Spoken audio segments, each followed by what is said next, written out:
Akur dong. Kita kedatangan host karena ibu mertua saya sedang ada sebuah acara.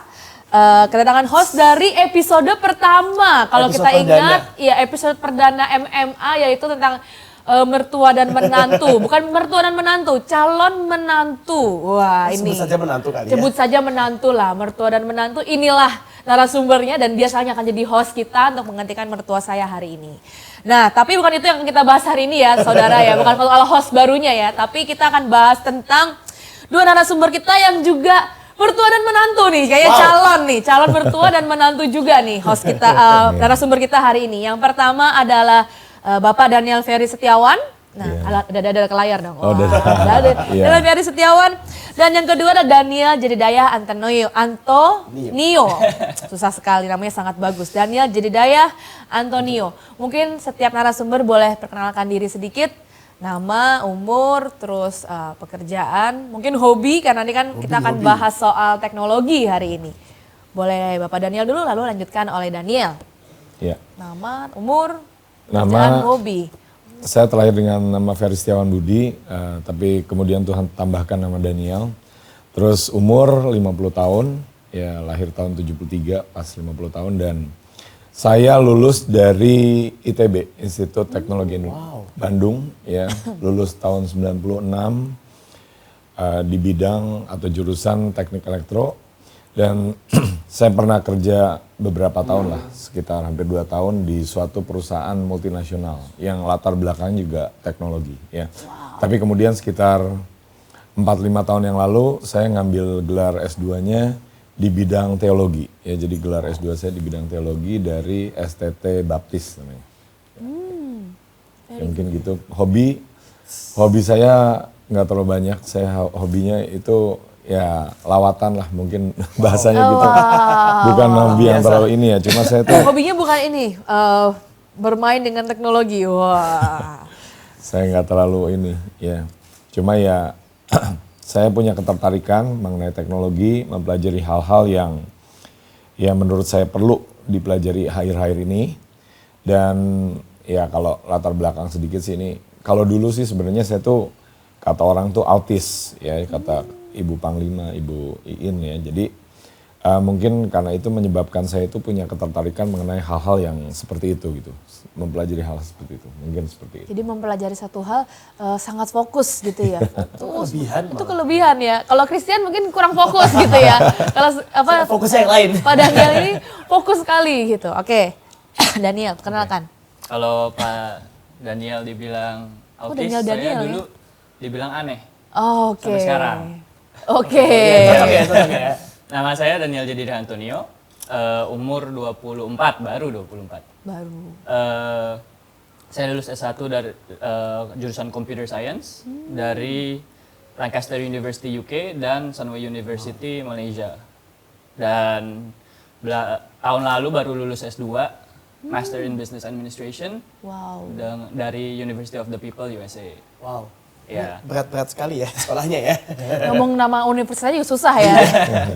Iya, jadi selain itu saya kerja profesional 2 tahun di perusahaan multinasional juga. Dan sempat freelance beberapa untuk 2-3 tahun terakhir. Hobi? Hobi, 1 main drum, 2 keluyuran. Itu termasuk hobi ya?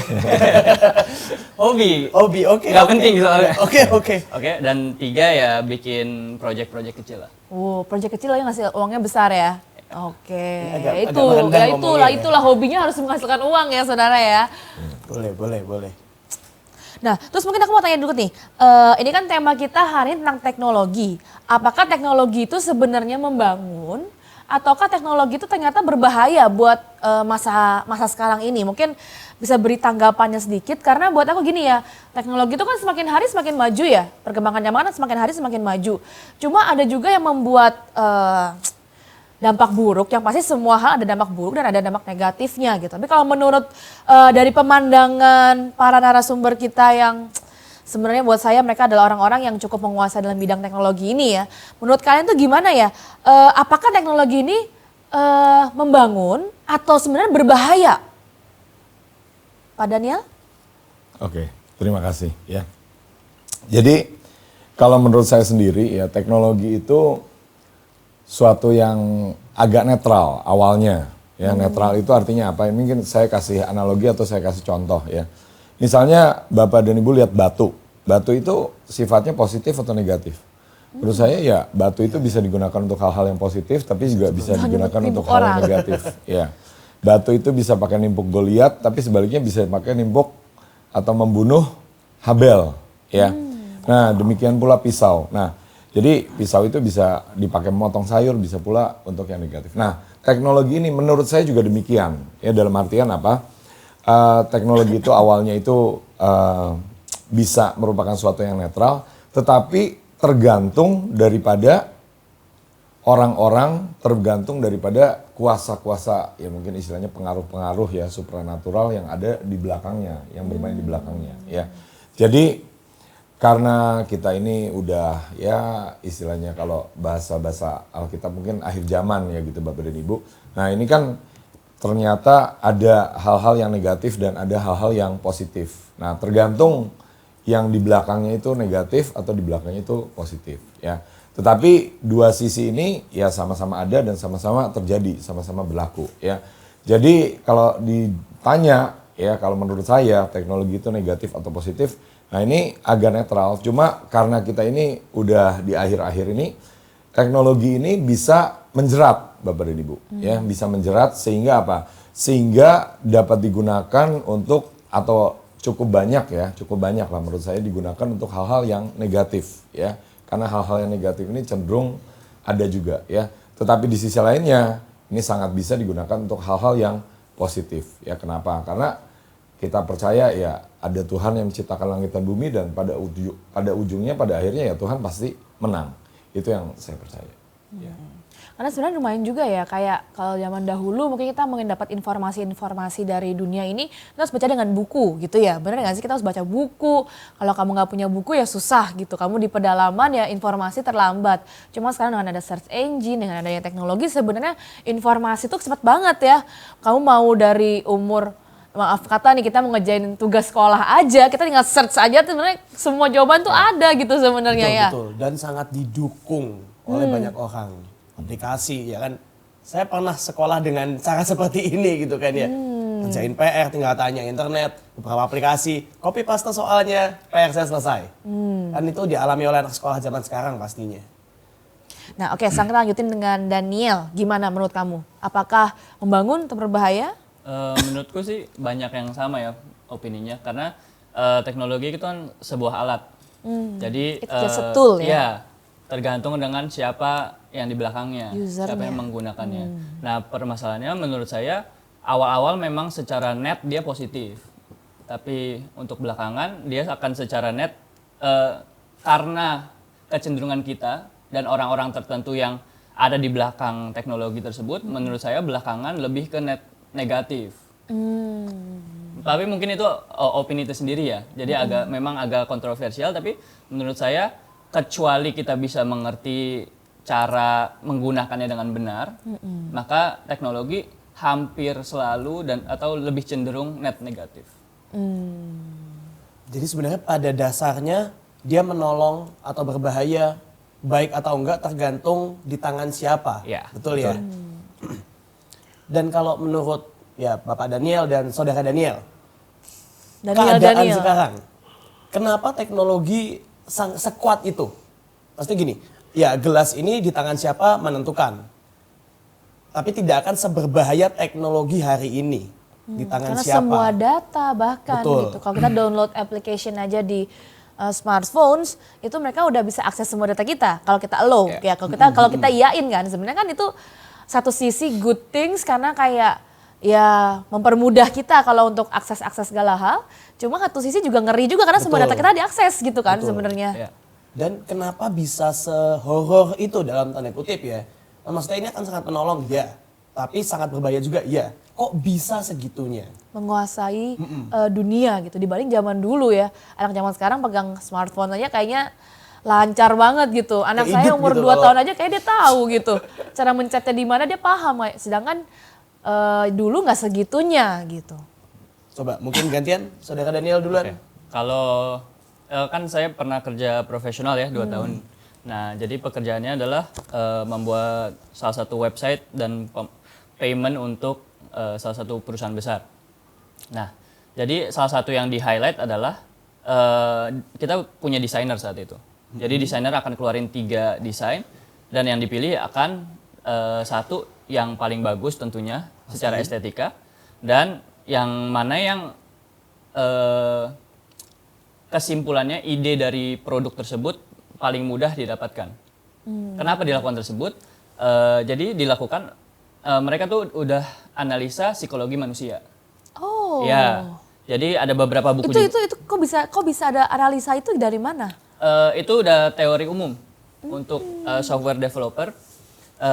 Jadi bisa baca beberapa buku, misalnya Ancient Knowledge, ada Deep Work, beberapa buku dan mereka akan berkata bahwa orang-orang di balik teknologi menggunakan di quote bahasa Inggris ya, using any psychological means and techniques. Jadi mereka memang menggunakan teknologi-teknologi yang membuat kita tertarik kepada sosial makanya media. sampai mereka ini sebenarnya bisa nge-grab sangat banyak karena tanda kutip mereka nggak cuma bergerak secara teknologi, tapi mereka gabungin teknologi dan psikologi. Betul. Gitu. Oh. Ya, jadi dengan gabungan tersebut, makanya kenapa mungkin kita bisa melihat perubahan tipe konten ya.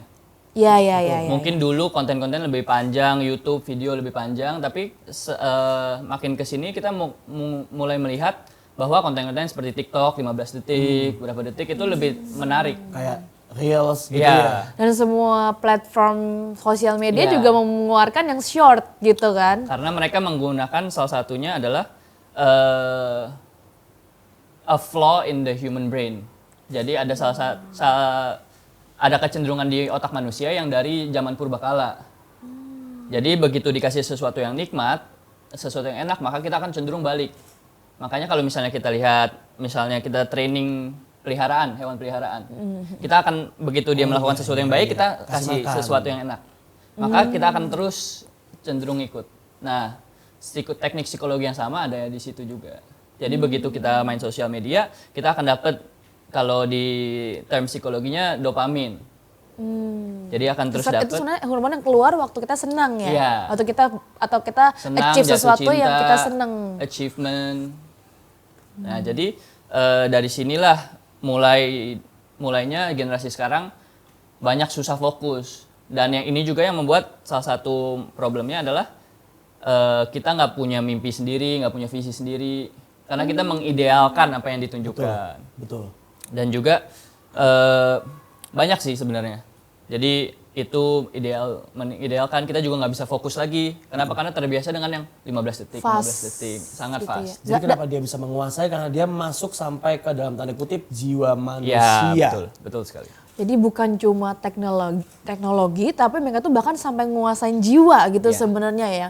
Mereka bukan cuma ngambil data nih sebenarnya, cuma tanpa sadar orang itu dikendalikan melalui teknologi gitu sebenarnya. Cuma ambil data, ambil hati. Iya. Jadi yang awalnya membantu kerja, sekarang sampai masuk dalam gitu ya. Betul sekali. Oke, dan Pak Daniel Ferry, Oke. kenapa bisa menguasai dunia teknologi ini? Iya, terima kasih ya. Jadi kalau menurut saya, ini teknologi ini dapat saya atau kita ibaratkan dengan yang namanya infrastruktur. Ya infrastruktur itu apa? Misalnya contohnya gini ya, jalan gitu ya.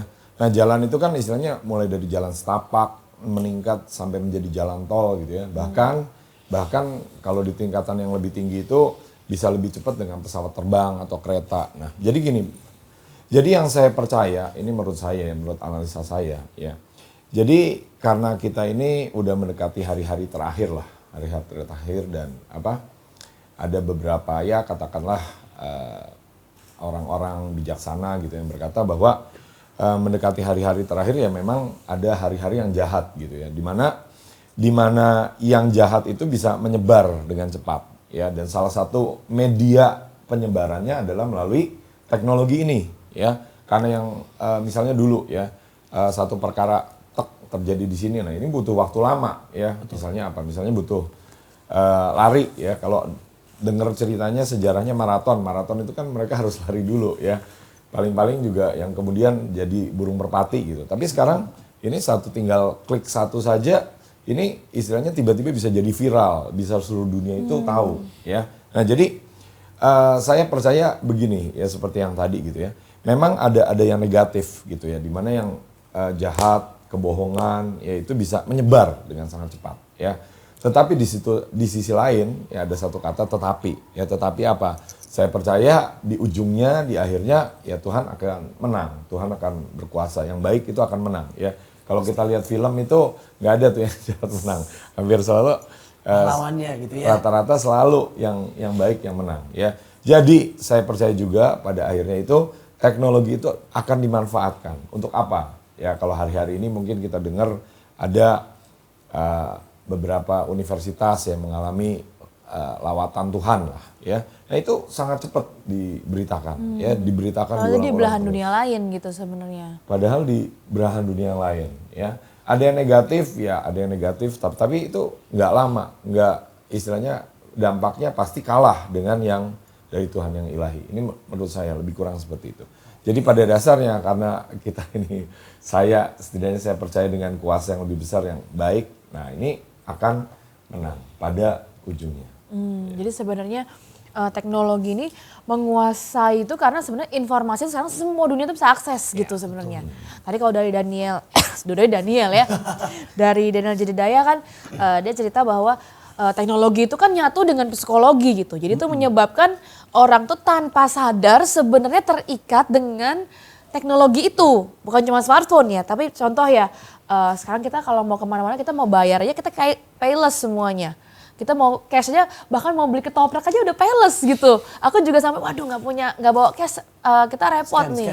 Harus scan semuanya. Di gerobak bapaknya kan biasanya. Satu sisi memudahkan, satu sisi juga ada sesuatu hal yang sedang bergerak juga di sini dan ini bisa jadi berbahaya atau juga membangun sebenarnya. Satu sisi memudahkan dengan satu handphone, kita bisa lakukan semuanya, semua data di sini, semua uang di sini, semua hal sudah di sini. Cuma satu sisi ya kita nggak tahu kalau misalkan kita di-erase langsung kan kita juga bubar gitu ya sebenarnya ya. Walaupun ya kita tidak mendoakan itu. Cuma memang benar-benar buat saya teknologi ini sangat membangun atau juga sangat bisa berbahaya. Karena ini kayak dua sisi yang menurut saya ya the bigger the power gitu ya. Sesuatu hal yang lebih kuasanya sangat besar ya berbahaya juga sebesar itu gitu menurutku. Bener ya, karena juga psikologi juga tidak hanya ngikat secara jiwa gitu, bahkan anak-anak aja yang belum ngerti nggak usah anak-anak lah, ibu-ibu, oma-oma aja yang belum ngerti aja mereka bisa sangat ngeblend banget sama teknologi, kecanduan banget gitu. Biasa kalau anak-anak begitu diambil udah rewel. Iya, itu juga hal yang ya setidaknya semua orang tua era ini mereka mengeluhkan hal yang sama gitu. Cuma saya mau tanya gini, aku pernah dengar ya ini ada istilah namanya metaverse gitu. Metaverse ini muncul waktu mungkin masa-masa pandemi ya, seingat aku sempat kita kan nggak boleh social distancing, nggak boleh ketemu dan istilah metaverse ini keluar dan sempat nge-boom banget nih, ada bahkan jualan kayak museum dijual sekian puluh juta tapi semua versi virtual gitu. Kok bisa dan ini apa sih sebenarnya? Mungkin Daniel dulu. Oke. Ya, metaverse itu sebenarnya sebuah konsep ya. Oh, itu Ya, konsep? iya. Bukan aplikasi atau? Bukan aplikasi. Itu sebuah konsep. Jadi metaverse itu verse-nya kan kayak universe. Oh. Ya, kalau meta mungkin spesifiknya saya kurang ngerti, tapi meta itu sering ada buat data.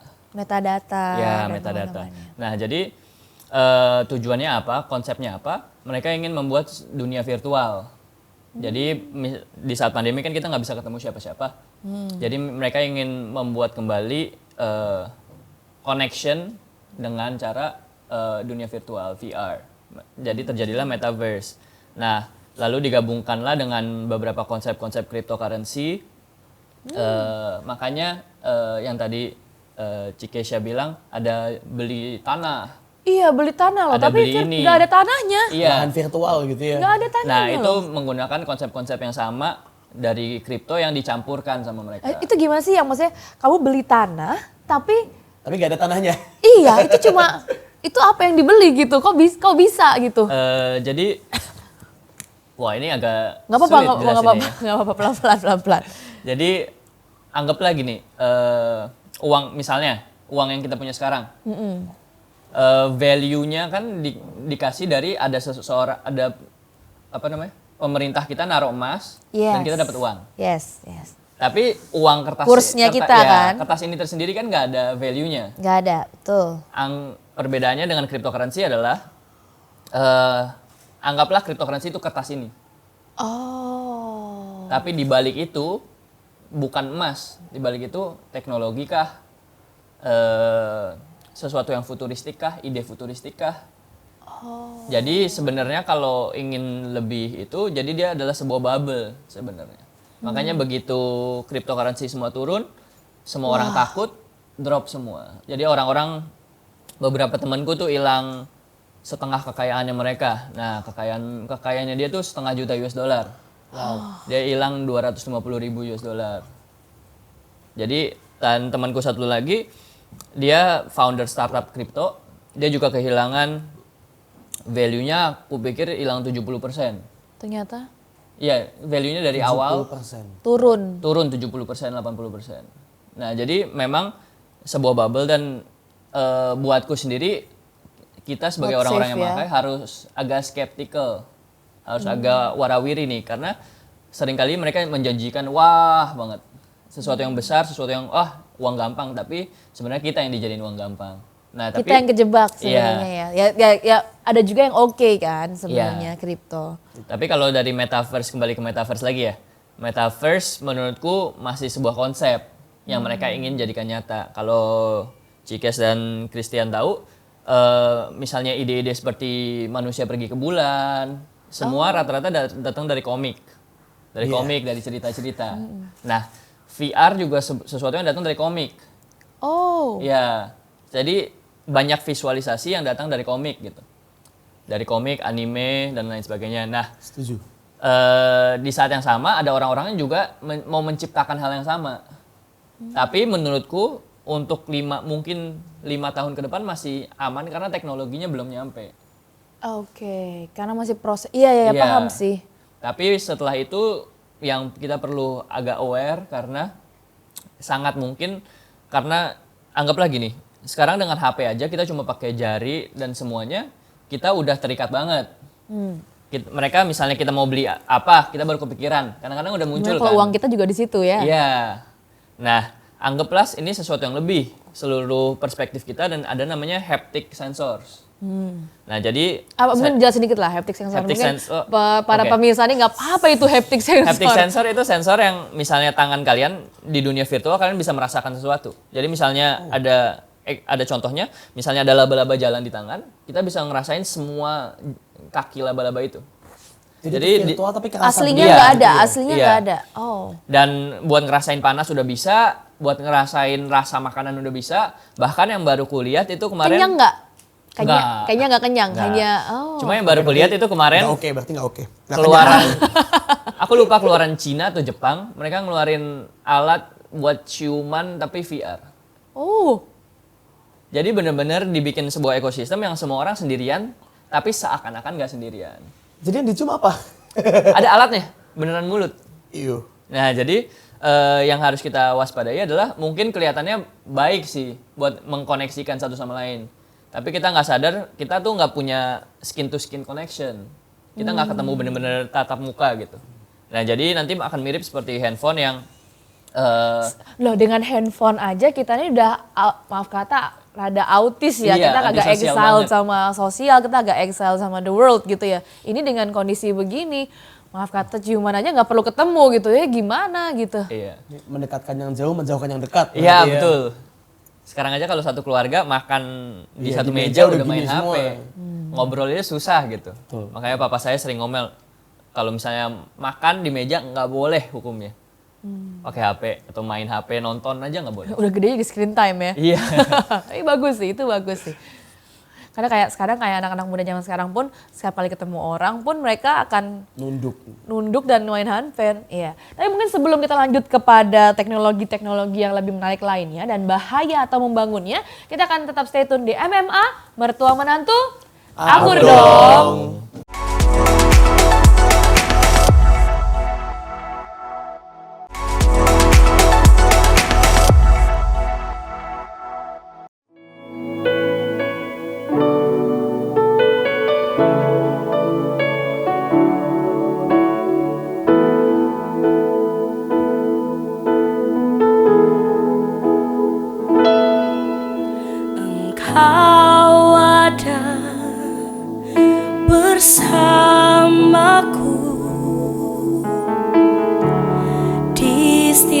musim hidupku. Tak pernah kau biarkan ku sendiri.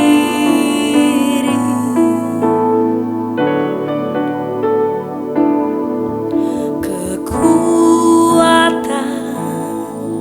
di jiwaku adalah bersamamu.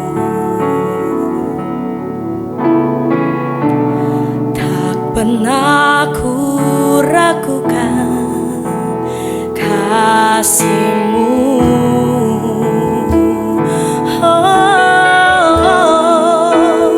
bersamamu Tuhan,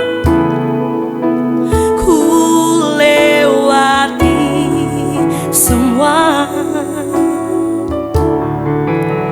perkenananmu ya.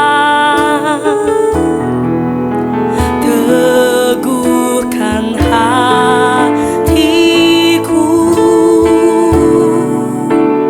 Engkau yang bertindak, memberi pertolongan.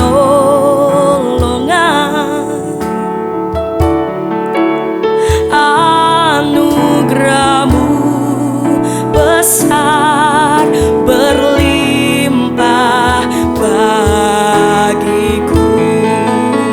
Oh, bersamamu Tuhan, ku lewati semua perkenananmu ya. Teguhkan hatiku, Engkau yang bertindak, memberi pertolongan.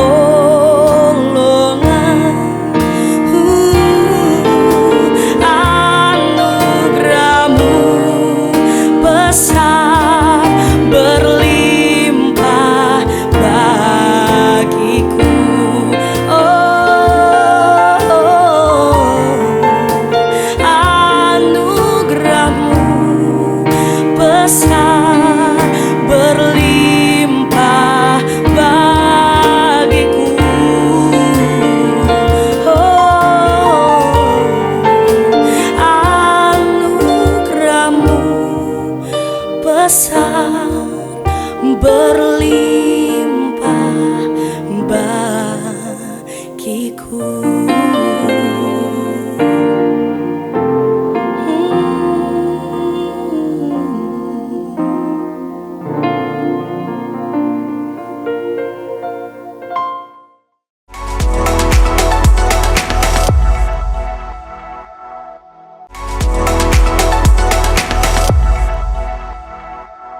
Kembali lagi di MMA, Mertua Menantu Akur dong. Kali ini kita tetap dengan tema yang sama, yaitu teknologi membangun atau berbahaya. Nah ini pertanyaan yang sebenarnya awalnya netral, cuma ternyata menguntungkan juga teknologi ini, tetapi juga ternyata berbahaya. Benar ya Chris ya? Betul, betul. Oke, tadi Saudara Daniel sudah jawab tentang metaverse. Sekarang gantian, Bapak Daniel tentang metaverse. Bagaimana pendapat dari Bapak Daniel? Oke, ya, terima kasih. Dan kalau menurut saya metaverse itu ya tadi sudah dijelaskan ya. Tadi ada yang namanya universe ya, atau diterjemahkan sebagai alam semesta. Nah, Betul. kalau uni itu kan satu. Nah, metaverse itu bisa multi atau bisa beberapa gitu ya. Verse atau semesta. Jadi orang itu istilahnya bisa menciptakan semesta sendiri. Ya seperti apa? Seperti ya orang autis. Orang autis kan itu hidupnya di dunianya sendiri ya, memikirkan dunia yang maya. Nah, di metaverse itu orang misalnya bisa menciptakan tempat gitu ya, atau mengambil dari yang nyata. Misalnya apa? Misalnya katakanlah misalnya negara bagian Hawaii gitu ya, kepulauan Hawaii. Nah, Hawaii itu kan indah. Nah, mereka bikinlah Hawaii di metaverse dan orang itu secara virtual dapat mengunjungi ke ke virtual reality itu ya. Dan bukan hanya sekedar itu, kalau dulu itu kan hanya melihat gitu ya. Nah, ini bisa untuk transaksi ya, sampai orang itu misalnya membeli plot tanah yang tidak ada sebenarnya, tapi hanya merupakan di metaverse ya. Tetapi kalau di konsep mereka ya memang akan berkembang bisa seperti itu ya. Tetapi kalau menurut saya kalau kita melihat rencana atau mungkin strategi, ini menurut saya lebih ke arah strategi daripada yang bukan dari Tuhan ya. Yang jahat untuk apa? Untuk membuat orang itu jadi terpisah-pisah ya, jadi tidak sosial ya. Padahal kalau sebaliknya kan Tuhan kita itu diciptakan sebagai makhluk sosial ya, sehingga sendiri-sendiri, hidup sendiri-sendiri, dan yang paling mempunyai interaksi dengan orang-orang di dunia maya saja ya. Tapi kalau menurut saya masih ada potensi positifnya, walaupun ya bukan berarti banyak gitu ya, tapi ada celahnya ya. Peluangnya apa? Misalnya katakanlah ini ada gereja gitu ya, atau misalnya ada yang membuat hal-hal yang baik gitu. Nah, hal-hal yang baik ini dibuat di metaverse dan orang-orang ini bisa bersama-sama membuat hal yang positif, yang baik itu di metaverse ya. Walaupun itu istilahnya perlu sungguh-sungguh diupayakan gitulah, dan tidak mudah, mungkin sekarang juga belum terlalu banyak, tetapi ada potensinya. Misalnya apa? Ya misalnya gini ya, misalnya yang baik-baik itu dibagikan di metaverse sehingga apa? Sehingga kita ini bisa berinteraksi misalnya dengan orang yang dari jauh, misalnya di Alaska gitu. Kan secara fisik ini agak sulit gitu ya. Walaupun sekarang ada kemajuan teknologi secara itu lebih memungkinkan ya. Tapi kalau misalnya kita masuk ke metaverse seolah-olah kita dengan ikonnya atau avatarnya gitu ya. Nah, terus masih bisa mengerjakan yang positif. Nah, mungkin gitu aja ya kesimpulan Jadi saya. tetap semua hal ada dua hal ya. Jadi sebenarnya pada dasarnya ya tadi ya, teknologi membantu pekerjaan, cuman sejak dia bergabung dengan jiwa, dia mau mengeksploitasi yang kita suka. Betul, bisa dibilang begitu ya. Karena kita currency-nya. Makanya juga pernah ya kalau kita sorry itu saya misalnya lagi nyari baju atau nyari celana yang emang gitu, itu akan muncul terus loh. Betul. Iya. Itu akan muncul, dan dari mana dia tahu gitu. Di Instagram, di Facebook gitu kan. Begitu kita search sekali itu kayak kerekam dan mereka munculin terus. Karena mereka udah punya virtual profile kita. Oh. Jadi ya kalau misalnya ada yang nonton dokumenter, ini nggak apa-apa nyebut nama dokumenter ya? Oh janganlah, Oke. dokumenter lah, Jadi ada dokumenter ada sesuatu. dokumenter di salah satu platform streaming lah. Isinya orang-orang yang bekas kerja dari Facebook, Google. Oke. Nah, mereka tuh berkata bahwa hampir semua perusahaan udah punya profil virtual. Dan ini juga yang dipakai, ya mungkin untuk beberapa orang dibilang teori konspirasi, tapi ini yang juga dipakai untuk Trump memenangkan pemilu Amerika. Dan jadi apa yang dilakukan adalah dia tahu emosi kita seperti apa, Siklusnya. dia tahu kita suka apa, bisa dimanipulasi dengan apa, gampang marah atau enggak. Terus kita misalnya kita suka hal-hal yang seperti apa, misalnya kita suka uang, maka akan dikasih hal-hal yang related, uang gitu ya. berbau uang. Kayak easy money dan Iya. segala macam ya. Nah, jadi memang advertisement, dan kalau nggak salah dari 2015 gitu, salah satu barang yang paling berharga itu data, udah bukan minyak lagi. Makanya banyak itu ya orang jual data, mencuri Iya. data bocor, bahaya banget. Makanya tanpa kita sadari saat kita klik agree of terms and Condition. conditions, accept, Terms accept, and accept, condition. sebenarnya agak jahat karena saya pernah bikin terms and conditions. Karena dia yang membuat. Tapi sebenarnya dia yang menjebak. sebenarnya agak jahat. Kenapa? justru Karena kalau kita jujur ini ya. nggak punya pilihan kecuali accept. Yes, Kalau kita nggak bisa accept, kita nggak bisa lanjut. pakai. Betul. Itu nyebelin banget. Jadi sih itu banyak hal-hal yang sebenarnya kalau secara etika agak-agak questionable. agak maksa ya. Iya. Nah, nanti dari situ mau mereka bilang Mencuri. misalnya mereka mau jual beliin data kita, ditulis. Kadang-kadang itu ditulis spesifik, data kalian akan kami jual.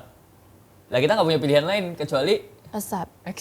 Kalau enggak ya udah, mereka tinggal bilang ya udah toh nggak usah pakai produk Serba kita. salah ya. Dibaca nggak bisa nolak, Iya. tapi ya harus pakai. Dan hampir semua aplikasi begitu loh Iya. masalahnya. Nah, mungkin saya tambahkan sedikit ya mungkin. Nah, jadi ada konsep atau ada rencana strategi dari metaverse ini juga di mana orang-orang itu setelah dibuat antisosial gitu ya, menjadi budak. Menjadi budak itu artinya apa? Misalnya gini, ketika ada satu hal yang mau diajarkan atau dibagikan, nah mereka bisa membagikan melalui metaverse ini. Sehingga orang itu hanya duduk saja, terus terima, percaya gitu ya. Bahkan ke depannya mungkin beribadah itu bisa secara online, orang bisa memilih mau ke gereja mana, terus mau mendengarkan khotbah yang mana tanpa benar-benar ada kenyataan. Dan ada rencana itu ya ini kita kita harus sedikit mengerti juga ya. Jadi misalnya orang itu diperbudak untuk apa ya? Untuk mengeluarkan uangnya untuk hal-hal yang dipandang mereka itu baik gitu. Misalnya ada ajaran-ajaran ya sekarang kan kita tahu ajaran LGBT gitu. Nah, LGBT itu bisa disebarkan secara umum melalui metaverse misalnya. Nah, lebih kurang seperti itu. Sekarang aja udah kesebar banget LGBT, transgender. Jadi sebenarnya kembali lagi ke tangan siapa gitu ya. Seandainya ya orang yang benar, orang yang baik yang punya metaverse pasti semua lebih baik juga. Dan juga mereka ada rencana ini juga. Jadi ada salah satu orang top lah di dunia teknologi. Dia itu beli startup yang kerjanya adalah dia bakal copy your consciousness. Jadi istilahnya diri kalian di-copy, dijadiin data dan dimasukin ke robot. Oh. Jadi sebelum kamu mati, karaktermu, jiwa. iya, semuanya akan di-copy dan dipindahin jadi itu udah ada. Lagi in progress. Ini biasa di film-film nih yang begini-begini. Iya. Dan juga misalnya kalau tahu ada anime Sword Art Online yang buat pakai helm. Oh iya. Pakai helm terus buat VR, terus kalau mati di game, mati di dunia nyata. Ada juga yang bikin. Itu filmnya ada Korea. Ya, ini beneran ada produknya. Sampai mati di dunia nyata. Iya.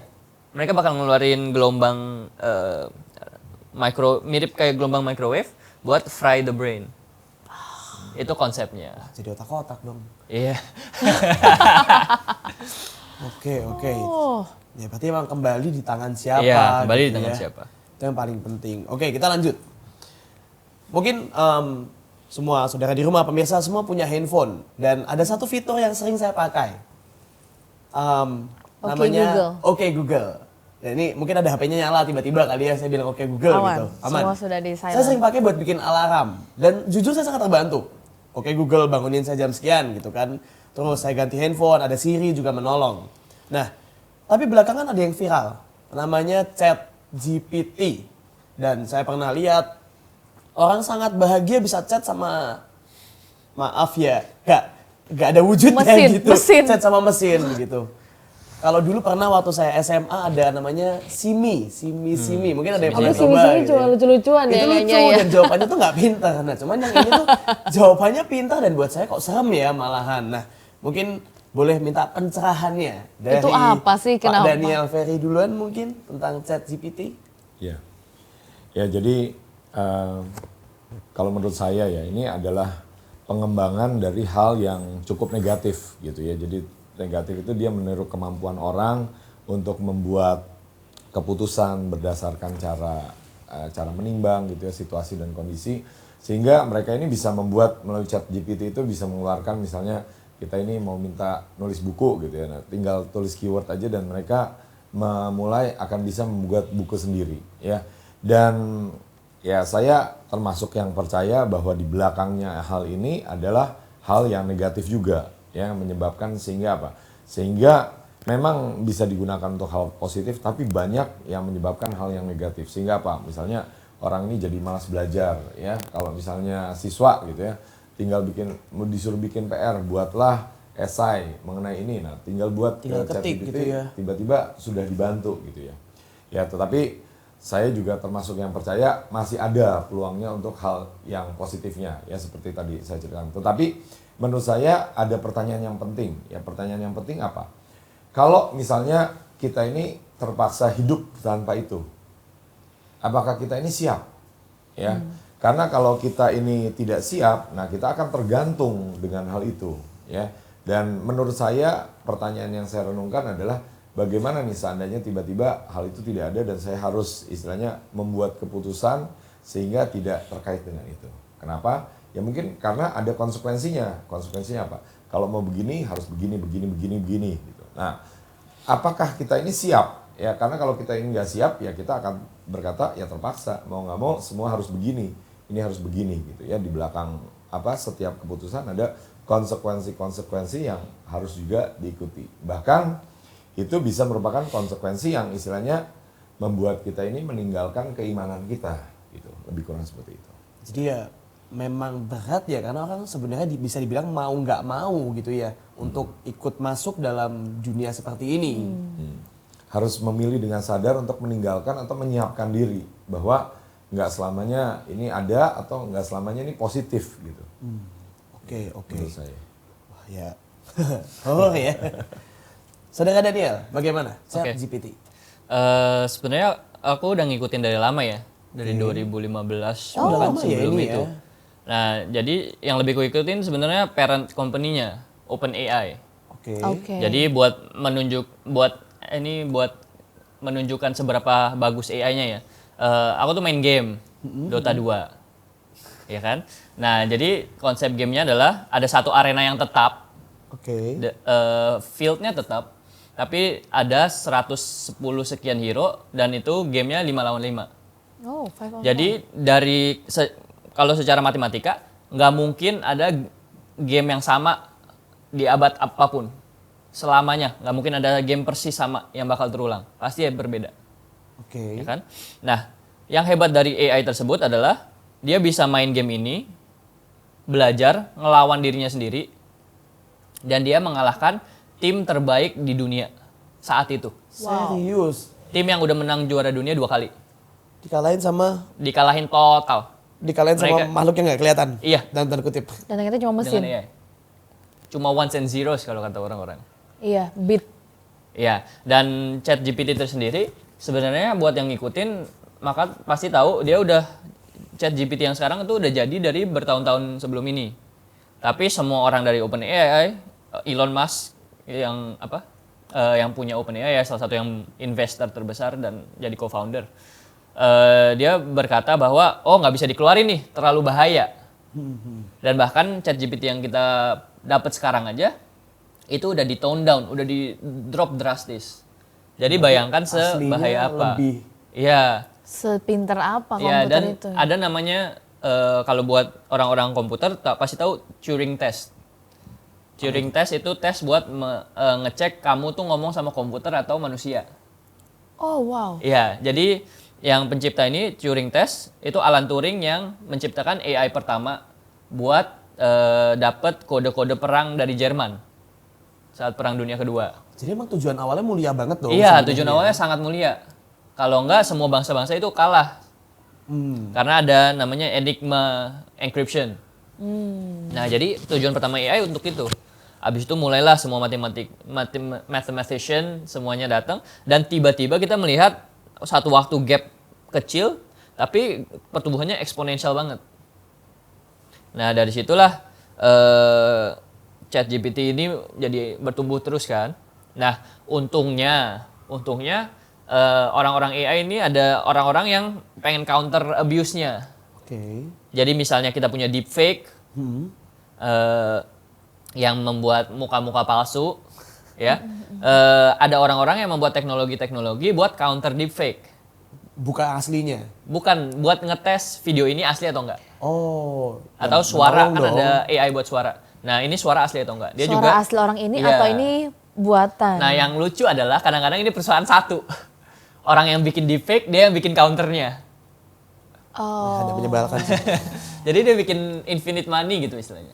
Iya, iya. Ya. Ya, semua orang bakal ke dia dong. Dia buat Iya. penyakit, dia buat obatnya Dan gitu kan. untungnya yang kemarin aku baca, buat ChatGPT, buat anak-anak sekolah sekarang udah mulai harus hati-hati. Karena AI buat ngecek itu dari ChatGPT atau enggak udah ada.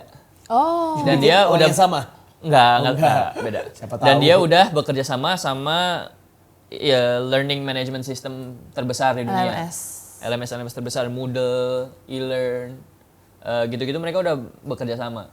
Jadi satu sisi perkembangannya pasti lanjut terus. Cuma kita perlu sekali lagi harus cek nih gimana kita ada di atasnya.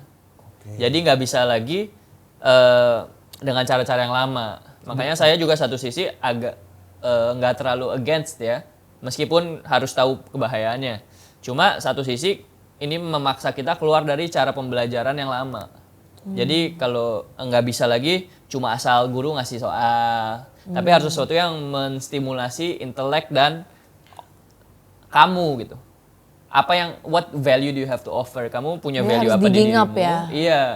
Jadi nggak bisa lagi template aja. Sekarang kan sekolah-sekolah template. Betul.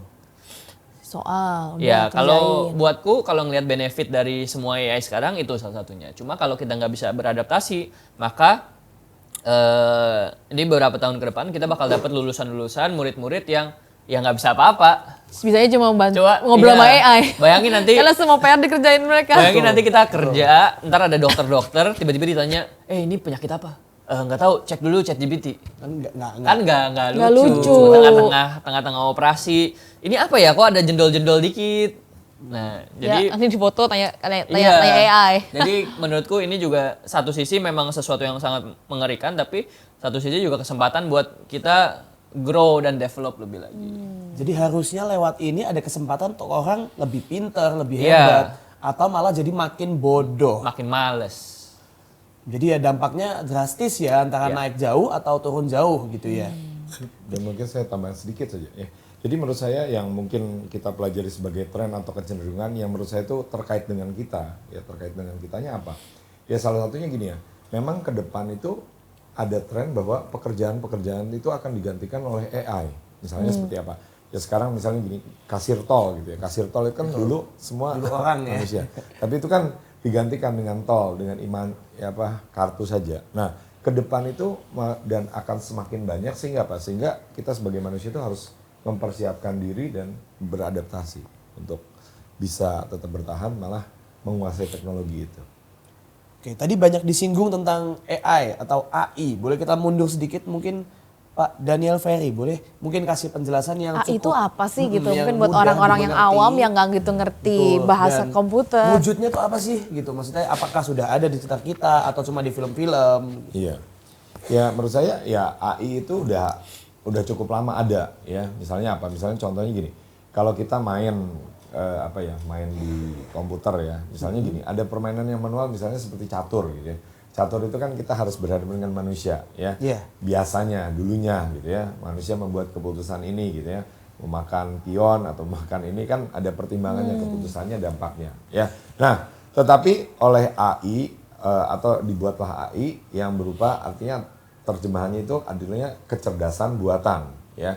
Jadi dengan kecerdasan buatan ini mereka mempelajari model-modelnya, terus mempertimbangkan pilihan ini kalau makan pion dampaknya sekian 30% mungkin ya.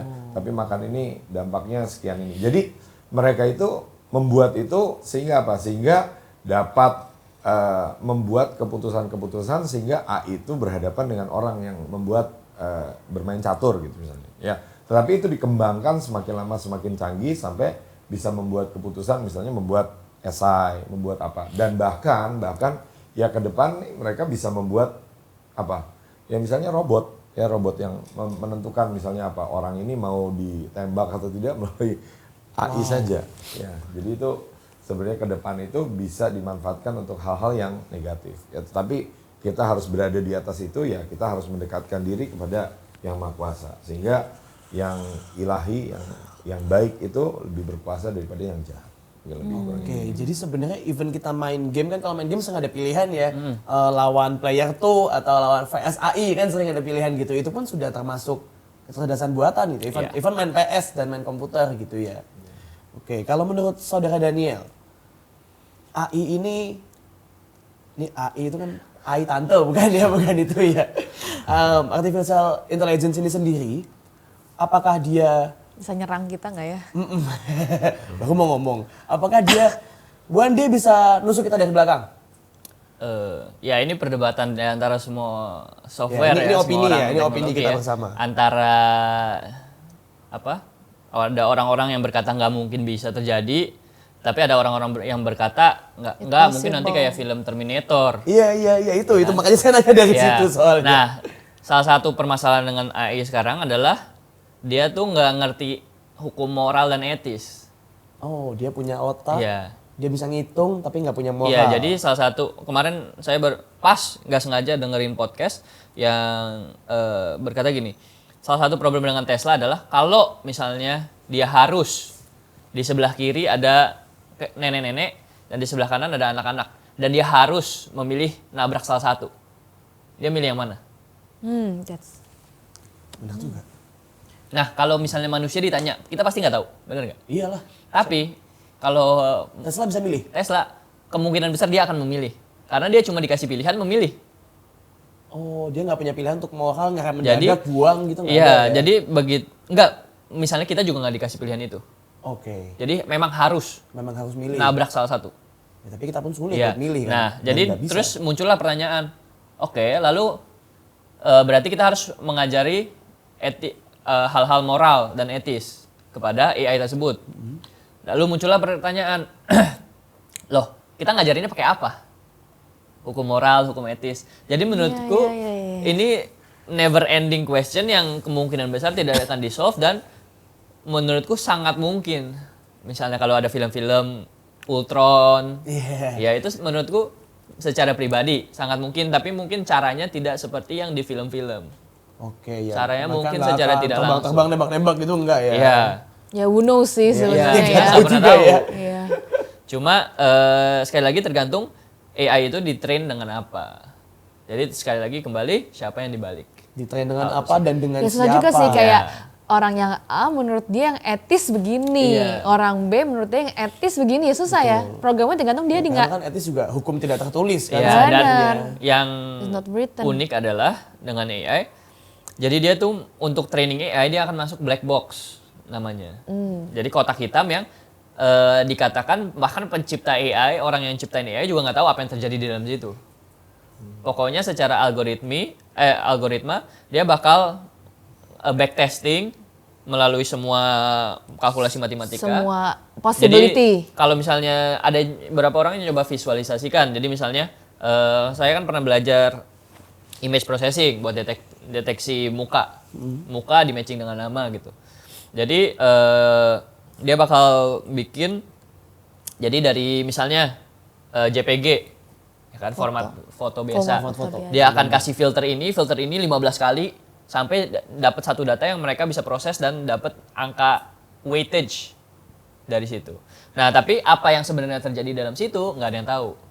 Jadi menurutku ada sesuatu yang mengerikan lah di situ. Berarti kalau yang buat aja nggak tahu terjadi apa, Iya. ujungnya Karena juga terlalu kita nggak tahu dong. kompleks karena dia Iya. karena dia creating something possibilities. Contoh ya, aku bangun tidur, aku bisa ke toilet langsung, bisa pegang HP, bisa lari tidur dulu, lagi. bisa jogging lagi. Ya itu, nah itu di black box. Ya, dan gitu. yang lucu adalah Possibilities-nya ini banyak. di-expose di Nggak sanggup Google orang. ya. Mereka kan Google punya Google Translate, betul. Yang lucu adalah untuk Google Translate nge-translate dari satu bahasa ke bahasa lain, ditemukan bahwa Google Translate ini AI-nya dia bikin bahasa sendiri.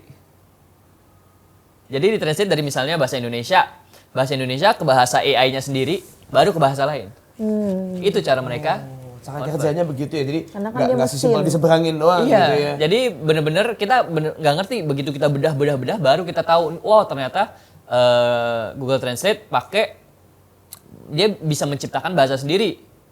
Nah jadi sebenarnya bener-bener misteri gitu. Dan terus tergantung orang yang training, orang yang menciptakan, mereka menciptakan untuk tujuan apa? Karena bener-bener dia bakal ngelakuin itu. Misalnya balik ke sosial media, AI-nya diciptakan untuk mengambil atensi kita. Maka ya udah dikasih atensi. Oke. Sungguh menakjubkan ya penjelasannya tentang teknologi. Ternyata sebenarnya sangat bisa membangun ya, karena tuh helpful banget Google Translate segala macam itu kan sebenarnya sangat menolong kita banget. Hampir setiap hari Tetapi kita pakai sebenarnya. satu hal ya, ada sesuatu yang tetap kita harus waspadain dan berbahaya. Nah, cuma ini terakhir ya, ini terakhir untuk pesan-pesan dari kedua Daniel. Nanti mungkin bisa ditambah oleh Christian. Sekarang gimana caranya agar teknologi ini tidak menunggangi kita? Karena kan kalau dibilang dia bisa akses jiwa, psikologi, itu kan ya kita lihat kecanduan aja, kita berapa kali sih kita pagi pasti buka handphone. Minimal pasti ini habis selesai ini pasti kita buka handphone. Gitu kan kayak sejujurnya kita yang ada ditunggangin ya. Nah itu mungkin ada tips-tips nggak atau ada saran-saran buat para pendengar mungkin untuk khususnya anak muda atau untuk ibu-ibunya atau untuk Bahkan para anak kecil. IT gitu, untuk para IT. Ada saran gimana cara agar teknologi ini tidak menunggangi kita, tapi kita yang bisa menunggangi gitu. Dari Bapak Daniel dulu mungkin ya. Oke. Pesan terakhir ya, Jadi pesan kalau terakhir. dari saya intinya ya mendekatkan diri kepada Yang Maha Kuasa. Ya istilahnya bagaimana kita ini mengenal untuk beribadah gitu ya kepada Yang Maha Kuasa. Dan kedua itu menurut saya intinya adalah mempersiapkan. Ya mempersiapkan itu misalnya apa?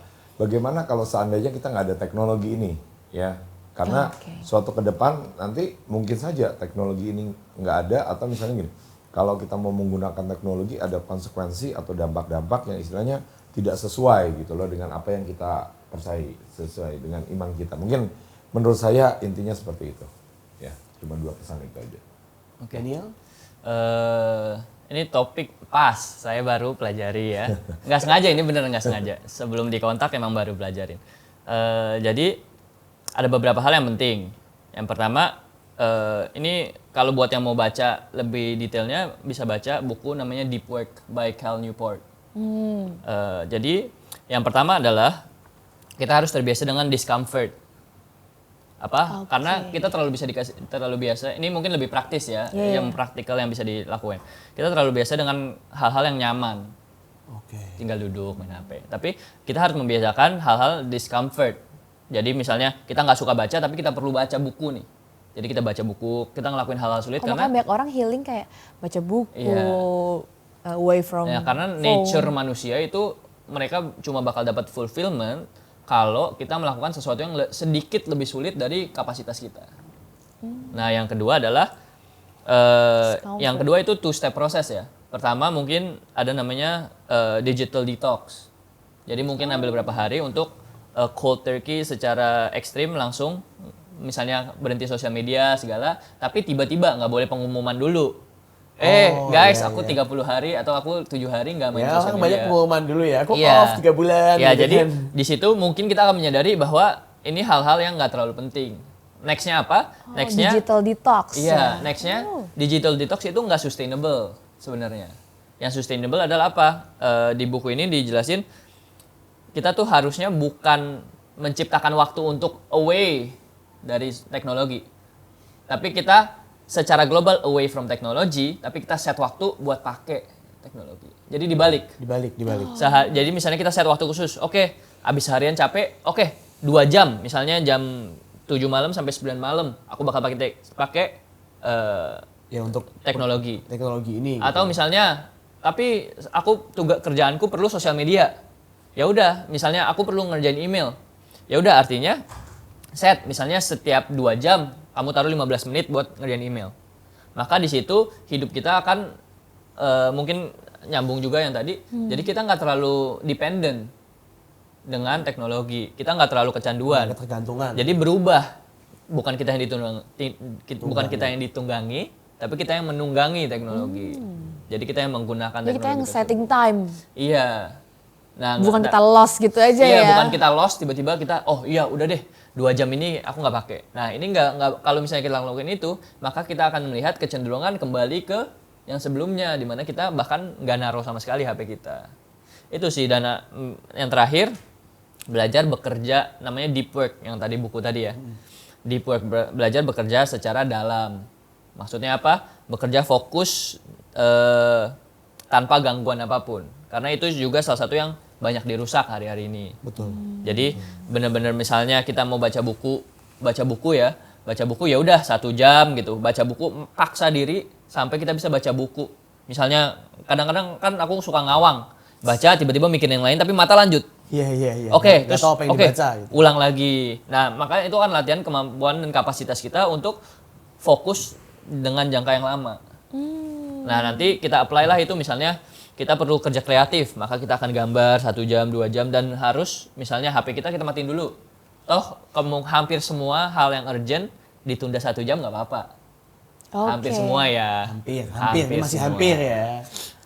Jadi itu sih 3 hal itu yang perlu. Karena banyak kan orang alasannya dia ada yang urgent ya, padahal nggak urgent banget. Padahal nggak gitu ada, ya. berkali-kali alasan gitu nggak pernah ada gitu ya.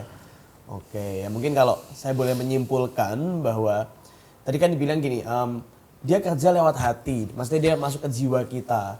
Jadi kalau boleh saya bilang, tergantung kita taruh hati kita di mana, tergantung kita taruh jiwa kita di mana.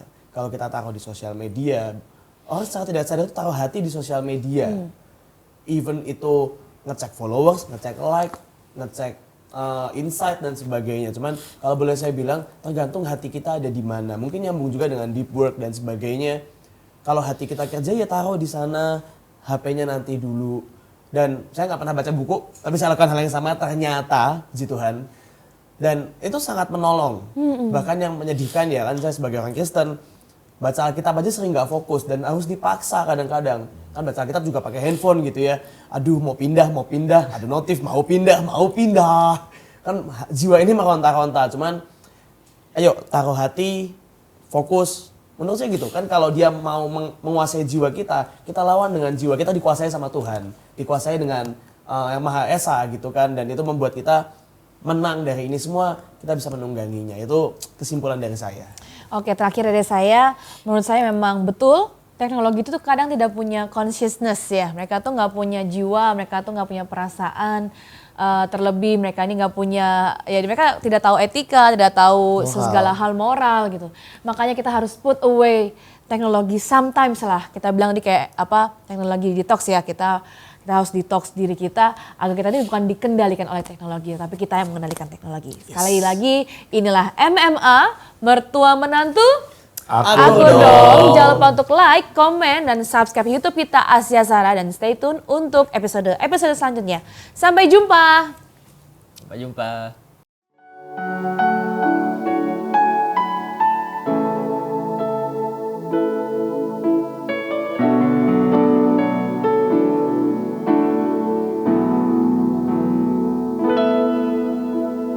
Bukan dengan kekuatanku ku dapat jalani hidupku tanpa Tuhan yang di sampingku.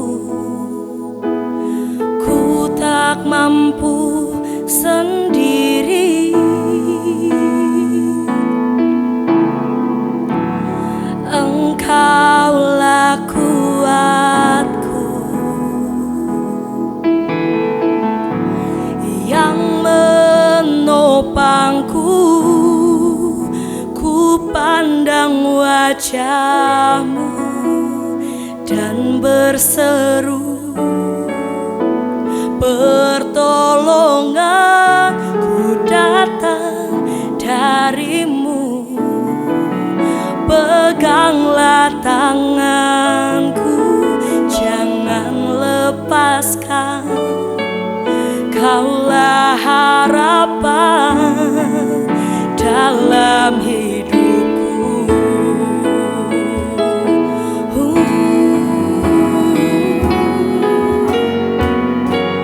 Bukan dengan kekuatanku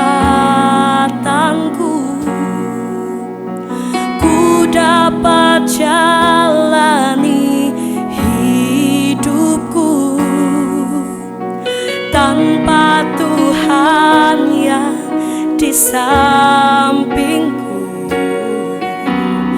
Ku tak mampu sendiri. Oh, Engkaulah kuatku yang menopangku. Ku pandang wajah-Mu dan berseru,